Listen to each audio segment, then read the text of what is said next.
নামাজকে হেফাজত করতে পারে, নামাজকে যদি দাম দাও, নামাজকে যদি গুরুত্ব দাও, তাহলে কি আমাদের কঠিন ময়দানে কানাত লাহু নূর, নামাজ তোমার জন্য আলো হয়ে হাসরের কঠিন ময়দানে দাঁড়াবে।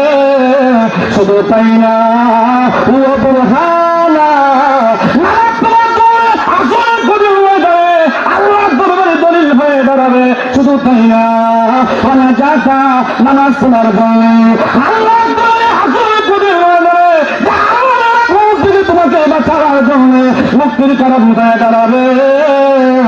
আর যদি তুমি নামাজের হিফাজত না করো, নামাজকে যদি গুরুত্ব না দাও, আল্লাহ নবী বলেন, ওমান লাম ইউহাফিজ আলাইহা লাম ইয়াকুন লাহু নূর ওয়ালা বুরহান ওয়ালা নাজাতুন।